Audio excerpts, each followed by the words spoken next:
Hi everyone. तो चलिए अपना लेसन नंबर 1 स्टार्ट करते हैं।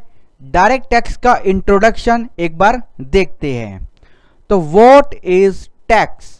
टैक्स का क्या मतलब होता है? Taxation is a payment from natural persons और लीगल एंटिटी। नेचुरल पर्सन्स हमारे इंडिविजुअल यानी कि प्रोप्राइटर से जो टैक्स जाता है, और जो हमारी लीगल अदर एंटिटी होती है जैसे कंपनी, एचयूएफ, हमारी फार्म, लोकल अथॉरिटी, इन सबको लीगल एंटिटी बोलते हैं। And it is levied by government. Tax कौन लगाता है? हमारी सरकार लगाती है। फॉर विच नो गुड्स और services is received directly in return. Tax की पेमेंट आप सरकार को कर रहे हो, गवर्नमेंट को कर रहे हो, इसके बदले सरकार आपको कुछ ना तो गुड्स देती है ना कोई सर्विस। ये बिल्कुल गलत चीज है, क्योंकि टैक्स तो आपको एक मैंडेटरी पेमेंट करनी है, क्योंकि आपने इनकम कमाई है, आपने सेल करी है, आपने गुड्स इंपोर्ट किए है। तो ये तो सरकार की मैंडेटरी इनकम है और आपकी मैंडेटरी पेमेंट है। तो इसके बदले सरकार आपको कुछ नहीं देगी, ना तो कोई गुड्स देगी और ना ही कोई सेवा देगी। So taxes is that amount of money the people pay which is not directly related to the benefit of people obtain from the provision of a particular goods और सर्विसेज। तो टैक्स आपको mandatory pay करना है। Tax किसी भी goods और service से related नहीं है, बदले में आपको कुछ भी चीज नहीं मिलेगी। टैक्स आपको पे करना है, ये सरकार की इनकम है। आप इंडिया के सिटीजन हो तो आपको कंट्रीब्यूट करना होगा इकोनॉमी में, क्योंकि उसी पैसे से हमारी सरकार काम करती है। सरकार का मेन खजाना कंसोलिडेटेड फंड अंडर आर्टिकल 266, ये सरकार की मेन इनकम होती है, इसी से सारा खर्चा होता है। यही मेन सोर्स ऑफ इनकम हमारी गवर्नमेंट का होता है। तो इसके बदले में आपको कोई भी चीज नहीं मिलेगी। ठीक है। The tax collected have been used by the government to carry out many function. जो सरकार को टैक्स मिलता है उससे सरकार बहुत सारे काम करती है, बहुत सारे फंक्शन करती है। सम ऑफ दिस इंक्लूड जैसे एक्सपेंडिचर्स ऑन वॉर, जो हमारी दूसरी कंट्री से लड़ाई होती है, वर्ल्ड वॉर जैसे हमारे हुए हैं, उसमें जो भी खर्चा होता है वो टैक्स की पेमेंट से होता है। यानी सरकार की जो इनकम होती है मेन टैक्स से, उससे सारे एक्सपेंडिचर होते हैं। The enforcement of law and public order, कोई अगर नया कानून बनाना है, कुछ भी नई रूल्स एंड रेगुलेशन बनानी है, उसके पीछे जो भी खर्चा होता है वो सारा टैक्स के रेवेन्यू में से जाता है। प्रोटेक्शन ऑफ प्रॉपर्टी, सरकार की जो प्रॉपर्टी होती है उनकी देखभाल, उनका वेलफेयर में जो खर्चा होता है वो भी टैक्स से जाता है, यानी टैक्स रेवेन्यू से जाता है।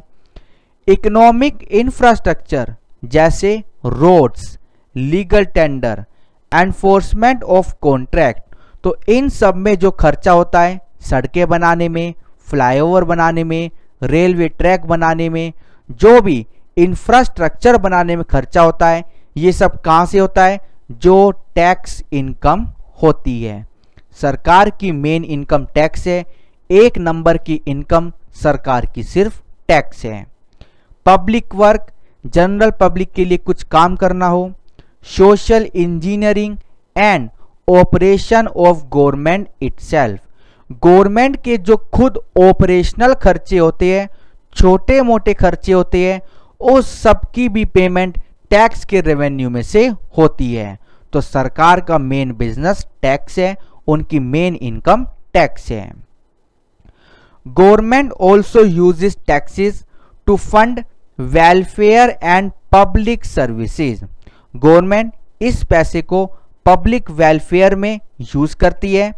दीज सर्विसेज कैन इंक्लूड जैसे कंट्री में एजुकेशन सिस्टम को प्रमोट करना, प्रोटेक्ट करना, हेल्थ केयर सिस्टम को प्रमोट और प्रोटेक्ट करना, पेंशन फॉर एल्डरली यानी पेंशन प्रोवाइड करना, तो पेंशन कहाँ से जाती है? टैक्स का जो रेवेन्यू होता है वहीं से जाती है। अनएम्प्लॉयमेंट बेनिफिट, जो बेरोजगारी होती है उसको पूरा करने के लिए जो खर्चा होता है वो भी टैक्स रेवेन्यू में से होता है। एंड पब्लिक ट्रांसपोर्टेशन, एनर्जी यानी electricity, water and waste management system, common public utility etcetera.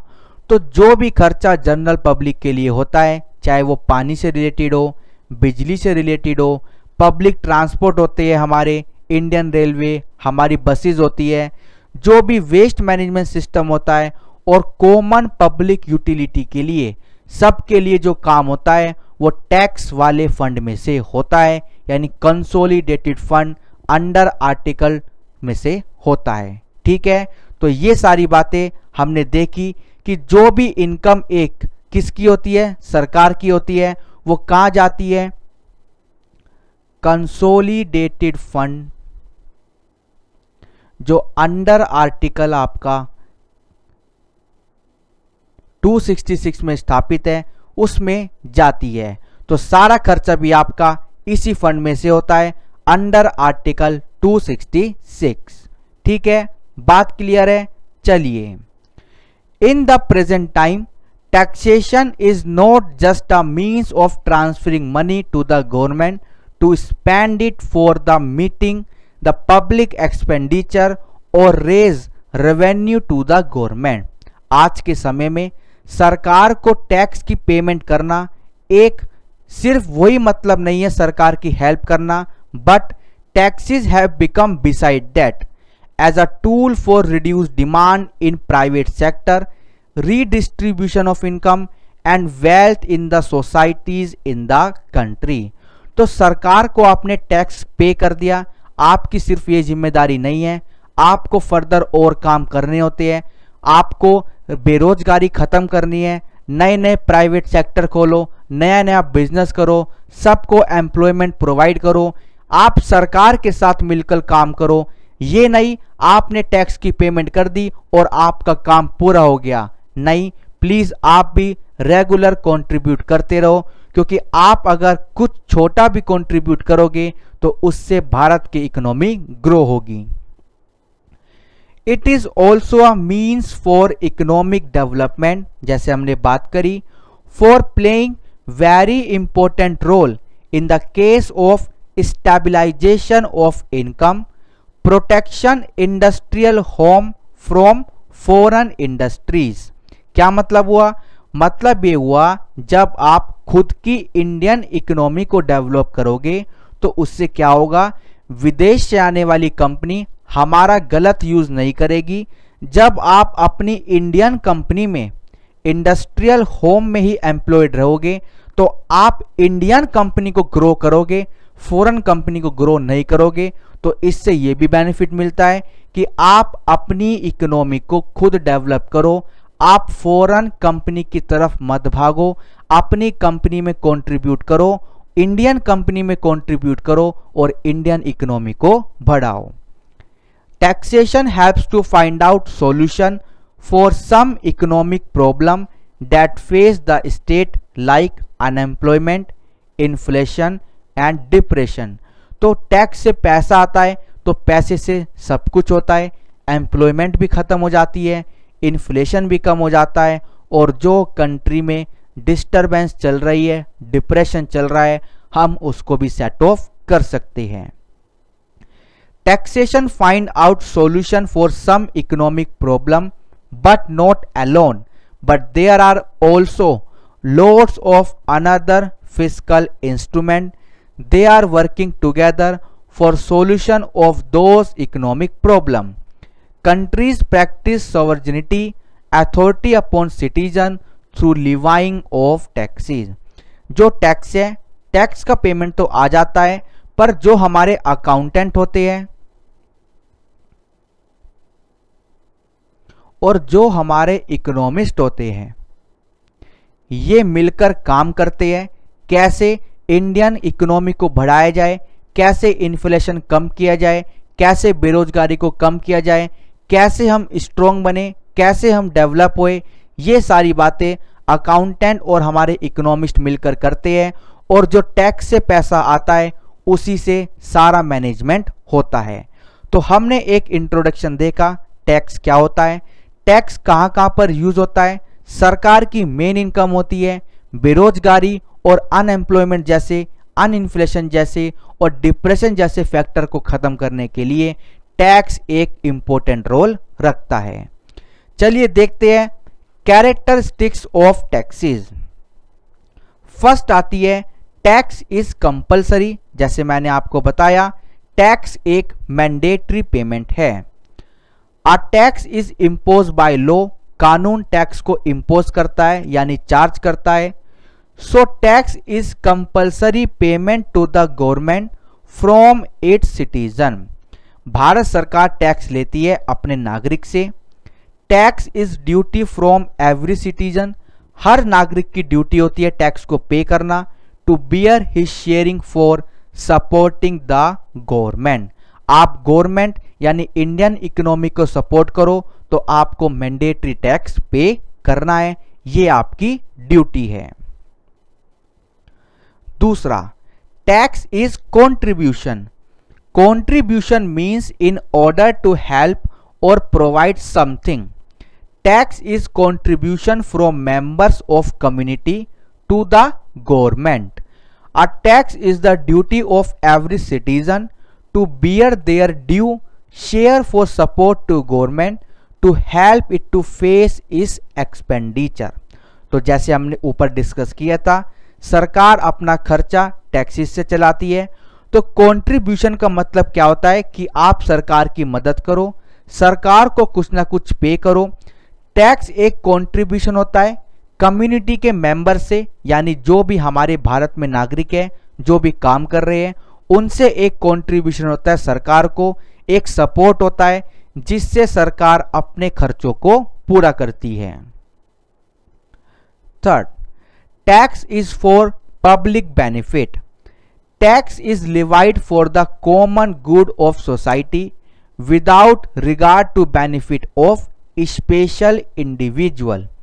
ये नहीं कि टैक्स किसी कैटेगरी पर्सन पे लगता है, जो भी इनकम कमाएगा सबको टैक्स देना है, चाहे वो अमीर हो चाहे वो गरीब हो।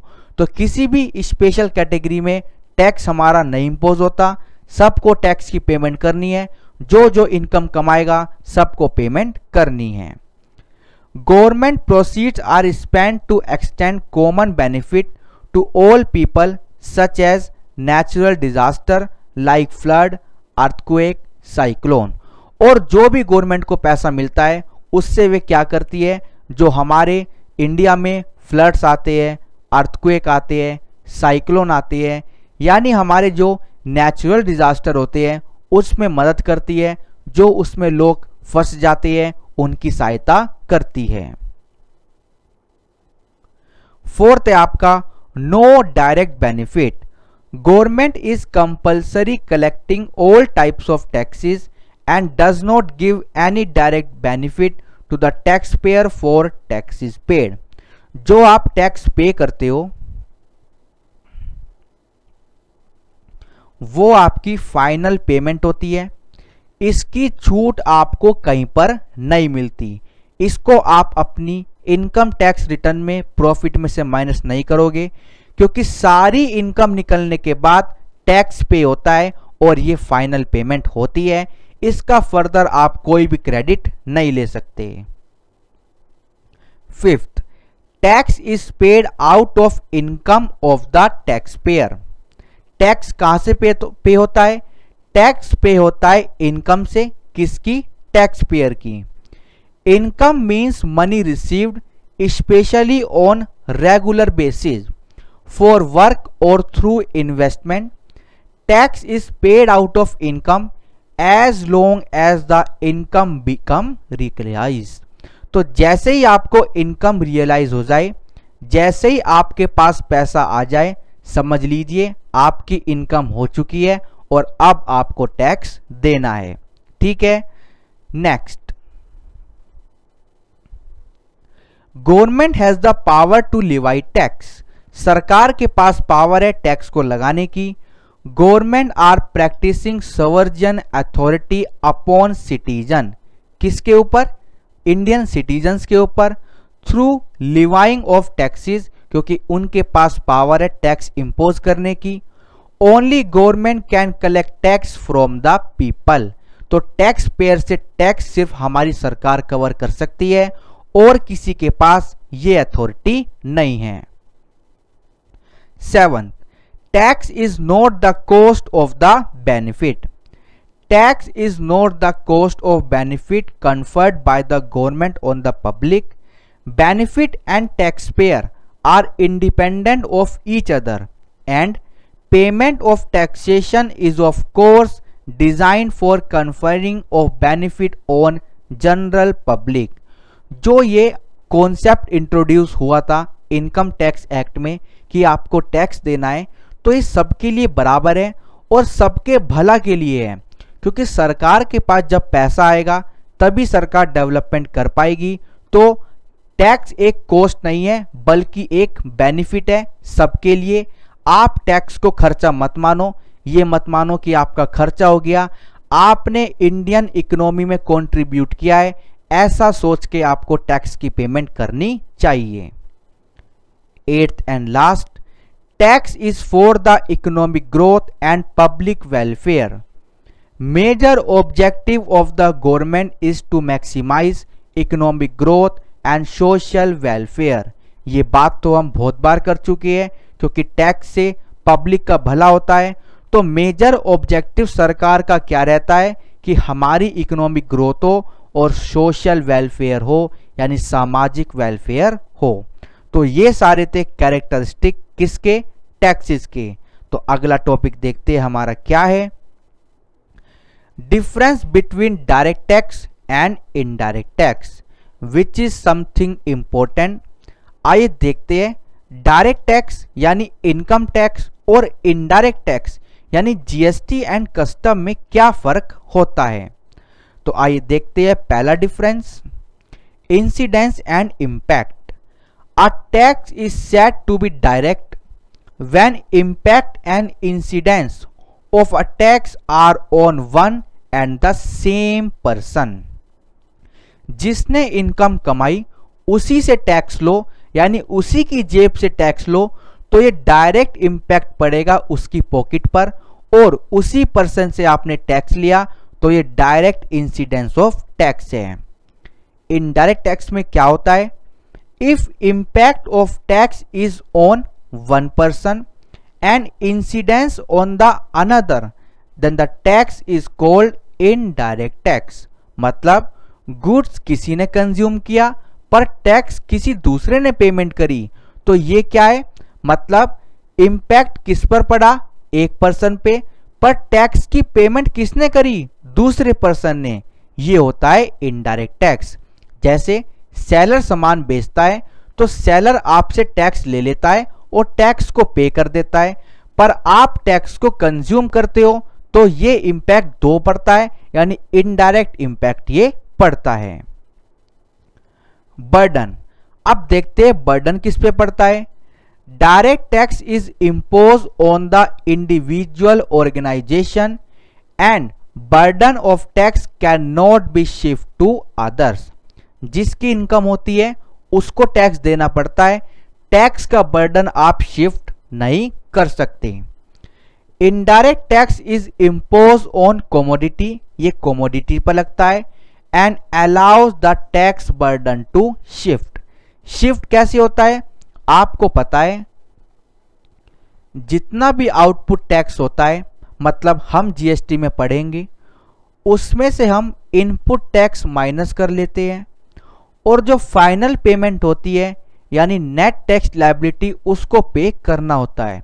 जैसे आप इलेक्ट्रॉनिक्स का बिजनेस करते हो तो जो भी आप एसी खरीद कर लाए आप वहां पर जीएसटी देकर आए, और आपने जब एसी को कस्टमर को बेचा उससे जीएसटी लिया, तो जो कस्टमर से जीएसटी लिया वो होता है आउटपुट टैक्स, और जो आप एसी को खरीदते वक्त जीएसटी पे करके आए थे वो होता है इनपुट टैक्स। तो इन दोनों को माइनस करके आप नेट टैक्स पे कर देते हो, पर फाइनल टैक्स की पेमेंट कौन करता है? जिसके घर एसी लगेगा, यानी जो फाइनल कंज्यूमर होगा। तो यहां पे टैक्स बर्डन शिफ्ट हो जाता है। Validity of payment, viability of payment. Direct tax are lesser burden than indirect tax to people, as direct taxes are based on income earning ability of people. Direct tax क्या होता है? Are lesser burden than indirect tax to people, as direct tax are based on income earning ability of people. मतलब क्या निकला? मतलब ये निकला जितनी आपकी इनकम उतना आपका टैक्स, चाहे आप अमीर हो चाहे आप गरीब हो।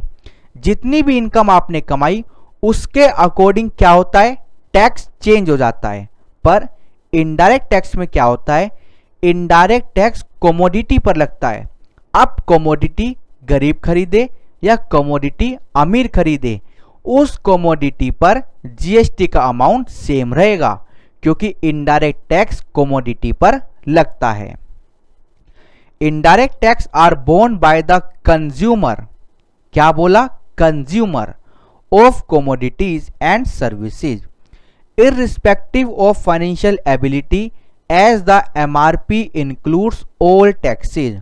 जब आप किसी चीज को खरीदते हो तो एमआरपी पे खरीदते हो, और एमआरपी पे आगे लिखा होता है इंक्लूसिव ऑफ ऑल टैक्सेज। तो अगर एक बिस्कुट का पैकेट कोई गरीब खरीदे या फिर कोई अमीर खरीदे तो उनको टैक्स की पेमेंट बराबर करनी है, क्योंकि बिस्कुट का पैकेट 5 रुपए का ही मिलेगा। और डायरेक्ट टैक्स में क्या होता है? गरीब आदमी की जो इनकम होती है वो कम होती है तो टैक्स कम लगता है, अमीर आदमी की इनकम ज्यादा होती है तो टैक्स ज्यादा लगता है। Administrative, the administrative cost of collecting direct tax is more, and improper administration may result in tax evasion.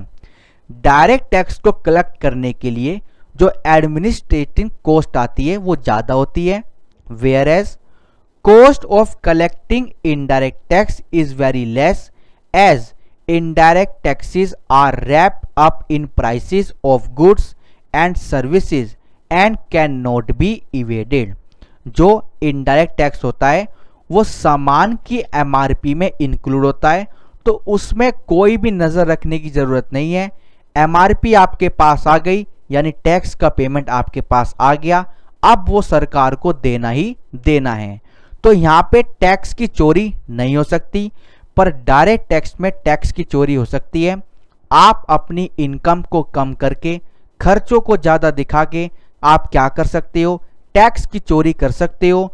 तो इसीलिए डायरेक्ट टैक्स में यानी इनकम टैक्स में रेड पड़ती है, और रेड में बहुत खर्चा होता है। खर्चा करने के बाद टैक्स की रिकवरी होती है, तो एडमिनिस्ट्रेटिव कॉस्ट डायरेक्ट टैक्स की ज़्यादा है। Penalty, it is levied on the assessee. Assessee क्या होता है? टैक्स पेयर होता है। It is levied on supplier of goods and services. तो आपका डायरेक्ट टैक्स असेसी पे लगता है, यानी जिसने इनकम जनरेट करी, और आपका इनडायरेक्ट टैक्स सप्लायर पे लगता है जिसने सामान बेचा, क्योंकि आपने कंज्यूमर से टैक्स तो ले लिया, पर आपको यानी जीएसटी रिटर्न कौन फाइल करेगा? सप्लायर। तो ड्यूटी किसकी बनती है? सप्लायर की। अगर सप्लायर ने पेमेंट नहीं करी तो पेनल्टी सप्लायर पे लगेगी, कंज्यूमर पे नहीं, क्योंकि कंज्यूमर तो दुकान वाले को एमआरपी दे चुका, यानी इंक्लूसिव ऑफ टैक्स पेमेंट दे चुका, यानी जीएसटी दे चुका। तो ये था हमारा difference between direct tax and आपका इनडायरेक्ट टैक्स। चलिए अब देखते हैं 4 कैनन्स ऑफ टैक्सेस हमारे क्या होते हैं। फर्स्ट है कैनन ऑफ इक्विटी यानी समानता।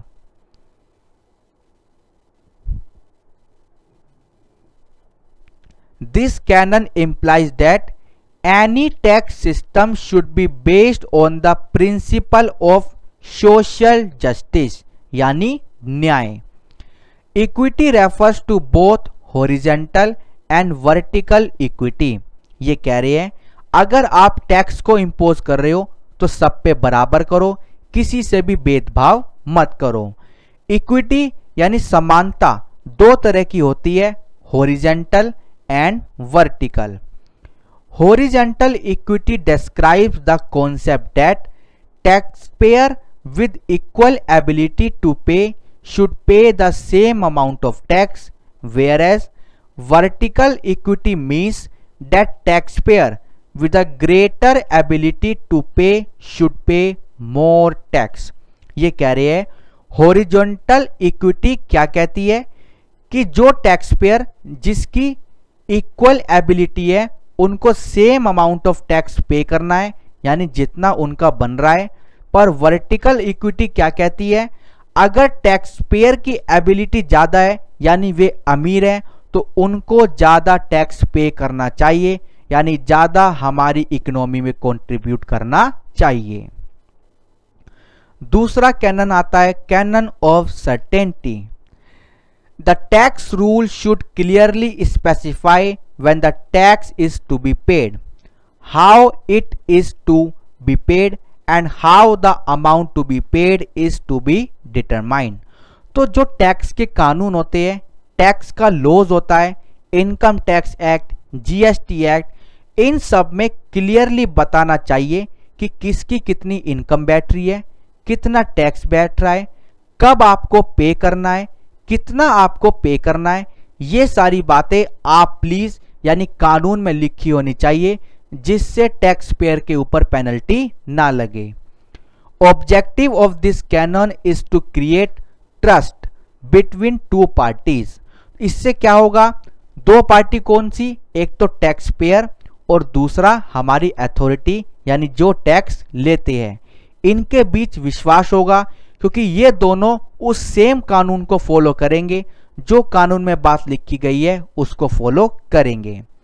First party tax payer who is to pay the tax and the second party the authority whom receive the tax, जिसको पैसा मिलेगा। Fourth canon of convenience. A tax should be due at a time और in a manner that is most likely to be convenient for the taxpayer। Convenience in paying a tax help to ensure compliance। अगर हमारी India में कुछ ऐसी situation आ जाती है कि हमारे जो टैक्स पेयर है वो टैक्स की पेमेंट नहीं कर पाते, तो आप उनकी टाइम लिमिट एक्सटेंड कर दो, ऐसा होता है तो टैक्स पेयर को आप बिल्कुल रिलैक्स दो, उनसे आराम से टैक्स की पेमेंट निकालो, जब वो टैक्स देने में सक्षम हो तब उनसे टैक्स की रिकवरी कर लो। Fourth and last canon of economy. This canon implies that decreasing the administrative cost of collection of tax at the lowest level। हमारे इकोनॉमिस्ट, हमारे अकाउंटेंट, हमारे मिनिस्टर काम करते रहते हैं रेगुलरली कि कैसे एडमिनिस्ट्रेटिव कॉस्ट को कम किया जाए। मतलब हम जागरूक करते हैं टैक्स पेयर को, प्लीज़ आप अपने आप टैक्स पे कर दो, हमें ज़रूरत ना पड़े रेड मारने की, क्योंकि रेड पे बहुत खर्चा होता है। तो एडमिनिस्ट्रेटिव कॉस्ट को जितना कम किया जा सकते उसके लिए प्लानिंग करते रहते हैं। तो ये है हमारे 4 कैनन्स ऑफ टैक्सेस। आइए देखते हैं डायरेक्ट टैक्स के फायदे यानी मेरिट्स ऑफ डायरेक्ट टैक्स। पहला, इक्विटी यानी समानता। Direct taxes have equity of sacrifice dependent among the volume of income. तो ये किस पर डिपेंड रहता है, इनकम पर। इनकम जितनी ज्यादा टैक्स उतना ज्यादा। They are based on the principle of progressive, so rates of tax increases at the level of income of a person rise। जैसे एक असेसी की इनकम बढ़ेगी तो टैक्स रेट भी बढ़ जाता है। हमारे स्लैब रेट ऐसे ही डिजाइन हुए हुए हैं। Second, elasticity and productivity. Direct taxes have elasticity because when the government faces some emergency like earthquake, floods, femine the government can collect money for facing those problem by direct tax। हम पहले देख चुके हैं कि जो tax की payment होती है वो नेचुरल डिजास्टर के लिए बहुत हेल्प में होती है। जैसे अगर हमारे देश में अर्थक्वेक आ जाता है, फ्लड्स आ जाती है, तो सरकार क्या करती है, टैक्स की रिकवरी करना स्टार्ट कर देती है, जिस टैक्स से क्या होता है, हम इन डिजास्टर को फेस कर पाते हैं। नेक्स्ट है आपका certainty. Direct taxes have certainty on both side, that is tax payer side and government side. The taxpayer are aware about the quantity of tax they have to pay and rate, time of payment, manner of payment and punishment from the side of government is also certain about the total amount they are getting। तो हमारे tax law में सारी बात certain होनी चाहिए, कुछ भी घपलेबाजी, कुछ भी कंफ्यूजन नहीं होनी चाहिए। कितना अमाउंट पे करना है, कितना अमाउंट देना है, किस रेट से देना है, कब देना है, किस मैनर में देना है, ये सारी बातें पता होनी चाहिए। Reduce inequality. Direct tax follow progressive principle, so it is taxing the rich people with higher of taxation and the poor people with the lower level of taxation. अगर अमीर आदमी की इनकम ज़्यादा है तो टैक्स रेट उन पे ज़्यादा लगता है, और गरीब आदमी की इनकम कम है तो उन पर लो टैक्स रेट लगता है। तो ये इनइक्वालिटी को रिड्यूस करता है। Fifth, good instrument in case of inflation. Tax policy as fiscal instrument plays important role in the case of inflation, so government can absorb the excess money by arising in the rate of existing taxes or imposition of new taxes। जब हमारी economy में inflation बढ़ जाता है तो वो कैसे बढ़ता है, या तो सरकार टैक्स रेट बढ़ा देती है या फिर नए नए टैक्स रेट लागू कर देती है, जिससे हमारी इंडियन गवर्नमेंट की इनकम होती है और इन्फ्लेशन हो जाता है। Sixth, simplicity. Direct taxes are simplicity while levying the rule, procedure, regulation of income tax are very clear and simple। जो हमारा इनकम टैक्स है, जो हमारा डायरेक्ट टैक्स है, इसके सारे रूल्स, प्रोसीजर, रेगुलेशन बहुत सिंपल है और आराम से इनकम पर टैक्स कैलकुलेट हो जाता है। चलिए अब देखते हैं डायरेक्ट टैक्स के कुछ डिमेरिट। पहला है evasion. Direct tax is lump sum, therefore tax payer try evasion. Direct tax जो इनकम टैक्स होता है ये साल में एक बार पे होता है, यानी आईटीआर साल में एक बार जाती है। तो क्या होता है, जो हमारे टैक्स पेयर होते हैं वो चाहते हैं टैक्स की चोरी कर ले। कैसे? प्रॉफिट कम दिखा दे, सेल कम दिखा दे, एक्सपेंस ज़्यादा दिखा दे। तो डायरेक्ट टैक्स में डर रहता है कि टैक्स की चोरी हो सकती है। Uneconomically, expenses of collection are larger. जैसे हमने आपको बताया था, एडमिनिस्ट्रेटिव कॉस्ट ज़्यादा होती है इन the case of direct taxes, because they require widely spread staff for collection. एक बहुत बड़ा स्टाफ चाहिए होता है टैक्स को कलेक्ट करने के लिए। थर्ड है आपका unpopular. Direct tax is required to be paid in lump sum for the whole year, so the tax payer feel the painful payment. These taxes are therefore unpopular. जो डायरेक्ट टैक्स है साल में एक बार पे होता है, तो जो हमारा असेसी होता है उनको एकदम चाकू चुभता है, तो ये पेनफुल पेमेंट होता है। और साल में एक बार पे होता है तो इसकी बात हर महीने नहीं होती जीएसटी की तरह, क्योंकि जीएसटी हर महीने जाता है, हर महीने जीएसटी की रिटर्न जाती है। Fourth, little incentive to work and save. In direct taxes rate are of progressive nature. Progressive nature मतलब जिसकी इनकम ज़्यादा उस पर टैक्स रेट भी ज़्यादा। A person with higher earning is tax more, उस पर टैक्स ज़्यादा लगाता है। In turn he is left little with amount, जिसके पास इनकम का हिस्सा कम बच जाता है क्योंकि टैक्स रेट ज़्यादा लग जाता है। So the tax payer feels disincentive to work hard and save money after reaching a certain level of income. तो फिर टैक्स पेयर क्या करते हैं, सेविंग करना स्टार्ट कर देते हैं, इनकम को कम दिखाना स्टार्ट कर देते हैं, जिससे टैक्स भी कम इम्पोज होता है। फिफ्थ है आपका not suitable for a poor country. Direct tax are not enough to meet its expenditure. Poor country के लिए डायरेक्ट टैक्स खर्चों की पूरी करने के लिए मदद नहीं करता। यानी अगर एक पुअर कंट्री है तो डायरेक्ट टैक्स से जो पेमेंट आता है वो कम पड़ जाता है एक्सपेंडिचर को मीट करने के लिए। सिक्स, आर्बिट्रेरी यानी imaginary. Due to absence of logical और scientific principle to determine the degree of progression in the taxation, the direct tax are arbitrary. हमें नहीं पता इस साल डायरेक्ट टैक्स का कलेक्शन कितना होगा, ये सब एस्टिमेशन बेसिस होता है, तो डायरेक्ट टैक्स एक आर्बिट्रेरी फिगर होती है।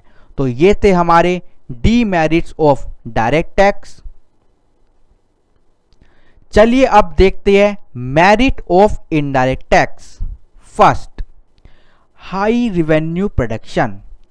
Nature of indirect taxes is imposition on the commodity. तो इनडायरेक्ट टैक्स कमोडिटी पर लगता है, एंड सर्विस और हमारी सर्विस पर लगता है।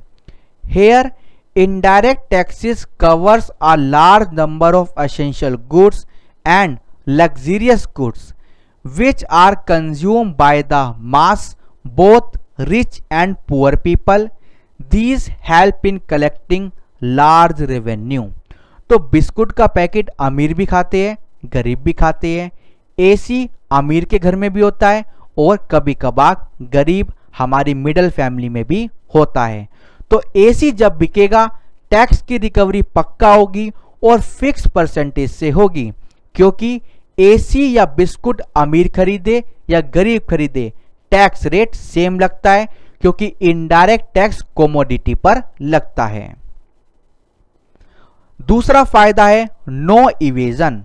Nature of indirect tax is that it is included in the price of commodity, so tax evasion और tax avoid is difficult. MRP पे सामान बिकते हैं तो टैक्स की रिकवरी ऑटोमेटिक हो जाती है, तो यहां पर टैक्स इवेजन का कोई भी कॉन्सेप्ट नहीं होता। Third, convenient. Indirect taxes are small amount and indirect taxes are hidden in the price of goods and services, hence the burden of these taxes is not felt very much by the tax payer and not lump sum like direct tax. तो direct tax की तरह ये lump sum payment नहीं होती, छोटी छोटी payment होती है। अगर आप कोई 100, 500, 1000, 10,000 का सामान खरीद रहे हो तो उसमें कुछ परसेंट आपको टैक्स देना होता है, तो इसका बर्डन आपको ज़्यादा नहीं लगता। Fourth, economy. Indirect tax are economical in collection and the administration cost of collection are very low. Also the procedure of collection of these taxes is very simple. तो डायरेक्ट टैक्स और indirect tax में दोनों में procedure हमारे simple होते हैं, आपको आसान सी टैक्स पेमेंट करनी होती है। तो इनडायरेक्ट टैक्स क्या होता है, इसकी जो कॉस्ट होती है कवर करने की ये बहुत कम होती है, क्योंकि सामान बिका तो टैक्स का पैसा आ गया, आपको कोई भी इन्वेस्टिगेशन, आपको कोई भी रेड डालने की जरूरत नहीं होती। Fifth, wide coverage. Indirect taxes cover almost all commodity like essential commodity, luxury commodity और आपकी हार्मफुल कमोडिटी। तो कोई भी कमोडिटी हो वो बिकेगी तो उस पर जीएसटी जरूर लगेगा। Sixth, elasticity.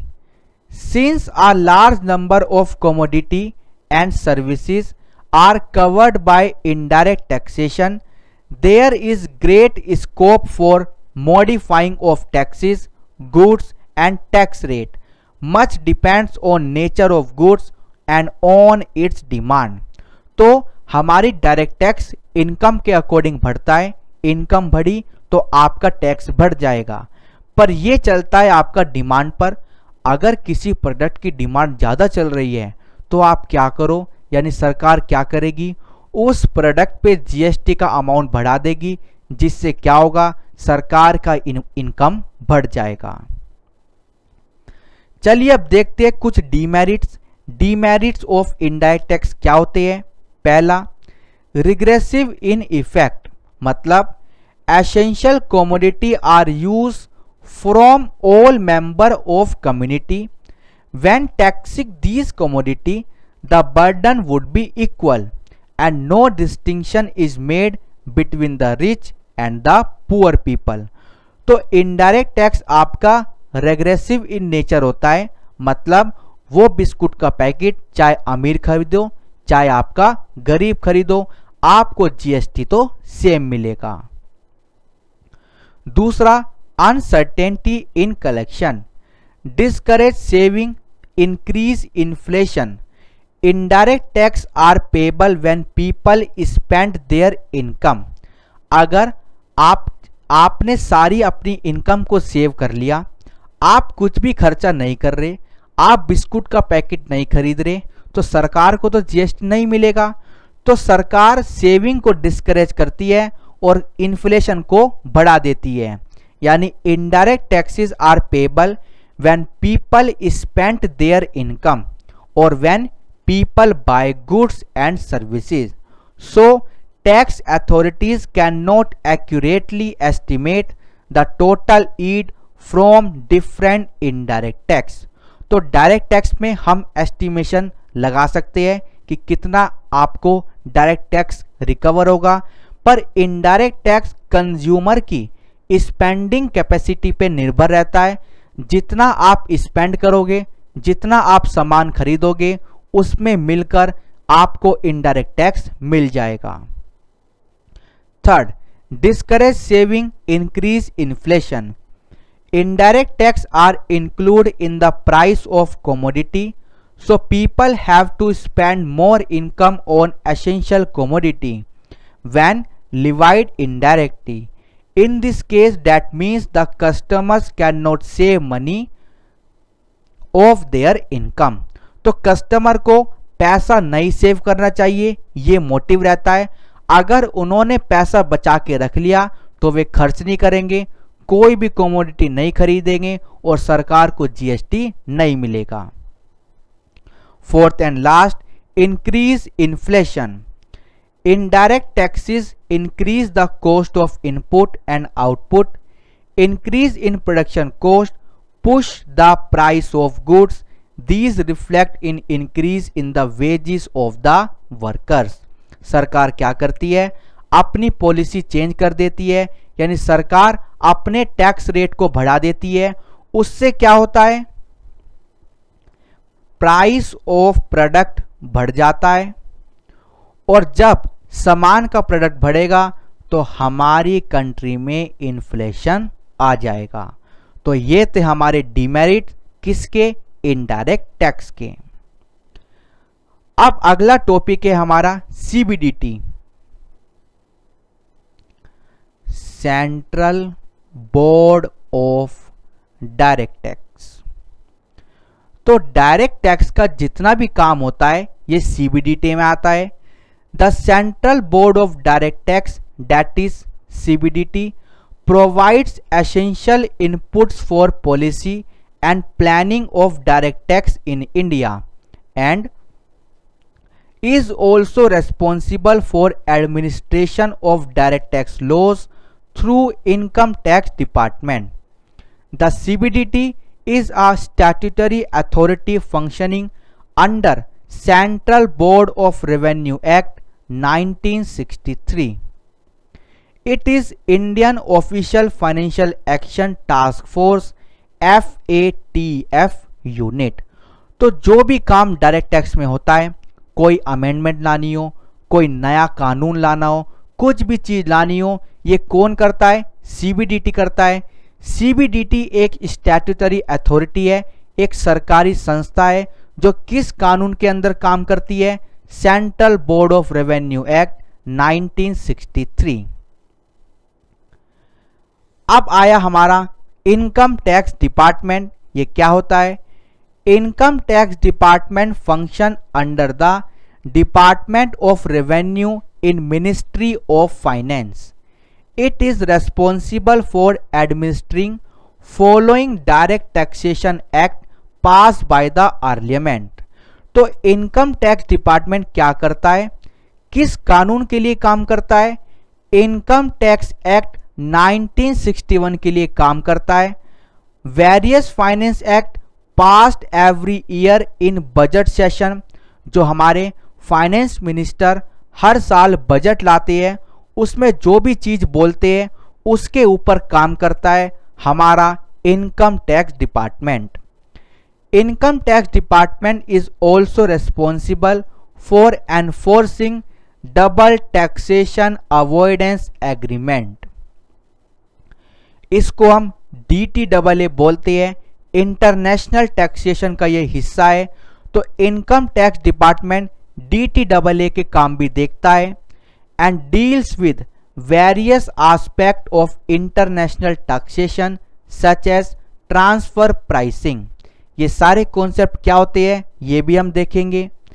Income tax department has power to combat aggressive tax avoidance by enforcing general anti avoidance rules. तो एग्रेसिव टैक्स अवॉइडेंस क्या होता है? इसका काम भी इनकम टैक्स डिपार्टमेंट देखता है। तो income tax department income tax act 1961 को देखता है, जो हमारे हर साल बजट आते हैं उनको देखता है। DTAA ट्रांसफर प्राइसिंग और एग्रेसिव टैक्स अवॉइडेंस को भी देखता है। अब है हमारा CBIC यानी कि central board of indirect tax and custom. CBIC is a part of the Department of Revenue under the Ministry of Finance, Government of India. It deals with the task of formulation of policy concerning levy and collection of custom and GST, preventing of smuggling and administration of matter related to custom, GST and narcotics to the extent under CBIC purview। तो CBIC क्या करता है? GST और custom से related matters को देखता है। जो भी आप स्मगलिंग करते हो यानी कि कस्टम में जो भी आप गुड्स को इंपोर्ट एक्सपोर्ट करते हो इलीगली, उन सबको कौन देखता है? हमारा CBIC। लास्ट हमारी आती है GST काउंसिल। जैसे ऊपर CBDT और इनकम टैक्स डिपार्टमेंट होता है, ऐसे ही इनडायरेक्ट टैक्स में CBIC और GST काउंसिल होते हैं। A GST council consisting of representative from the centre as well as state. GST council में केंद्र सरकार के लोग भी होते हैं और राज्य सरकार के लोग भी होते हैं। Has been formulated under the GST law of indirect tax. ये GST कानून में काम करते हैं। The council will make recommendation to the union and state on goods and service tax law और any other matter related to GST। तो GST council GST कानून पे काम करती है। क्या क्या चीज GST में लानी है, क्या हटानी है, क्या पेनल्टी है, क्या प्रोसीजर है, ये सारा काम GST काउंसिल के हाथ में है। तो हमारा लेसन नंबर 1 होता है खत्म। हमने इंट्रोडक्शन देखा डायरेक्ट टैक्स का। Okay, thank you so much.